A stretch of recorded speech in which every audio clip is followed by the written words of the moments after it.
Good morning, everyone. Andy Schwab here with your Farm and Ranch News. Well, this December through July of 2024, the National Agricultural Statistics Service and the Animal and Plant Health Inspection Service are going to be doing a study on sheep and the lamb health and the management in the U.S. This study is conducted every 10 years and consists of only 2 phases, which include the biological sampling and 2 questionnaires.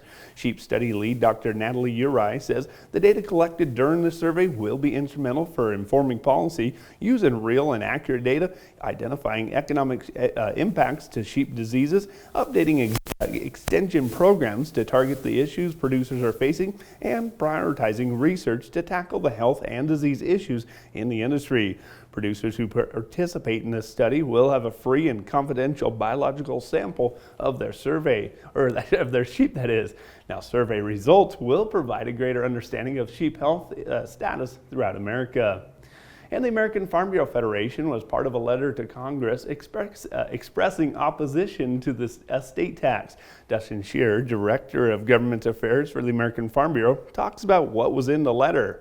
The Family Business Estate Tax Coalition, of which American Farm Bureau Federation is a member, sent a letter to Representatives Steenstra and Bishop, who plan on introducing the Death Tax Repeal Act in the House, hopefully sometime in mid-January. Farm Bureau has long been opposed to any type of estate tax, and this particular bill would take the estate tax completely off the books. Well, join us back here in a little bit to look at your ag markets. We asked Montana farmer Walt Sales about the challenges of mental health in agriculture. Another drought. There always is. There's always going to be another something. I grew up in a generation of you pulled yourself up by your bootstraps. But it's become evident is what do you do if you can't even find those bootstraps? If you need to talk to somebody, go to beyondtheweather.com for free counseling for Montana ag producers.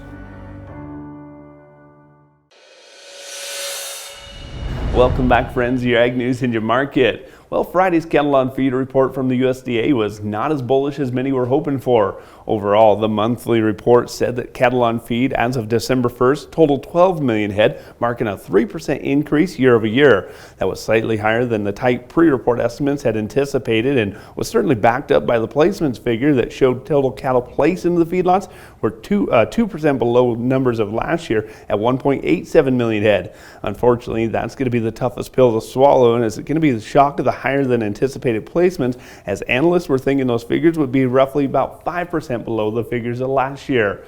Now, hopefully traders do not react too negatively to the report, as last year's the last shockwave, that is, from that last monthly cattle on feed report crumbled the futures by $55 a hundredweight. The drop essentially, of course, as you may recall, led to the cash cattle sector and could possibly be the same thing that happens this week if the futures cannot build a rally, especially if the box beef values remain depressed. Looking at your local auctions, Torrington's feeder test last week wrapped up their final fall sale of the season. A notable part of that auction was the heavy 5-weight heifers, only behind their steer mates in that same weight class by about 20 cents a pound.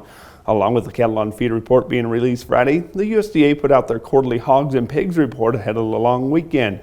Total inventory was up slightly from year-ago levels, which is a small surprise from the pre-report expectations of some small reductions. Now, the wheat complex trended lower last week, with 15 to 20 cent losses being noted in the 7-day window for both winter and spring wheat contracts. However, with that railroad bridges open at the U.S.-Mexico border, it may add some optimism to the complex. That's all for Ag News and Markets. I'm Andy Schwab. Have a great rest of your day.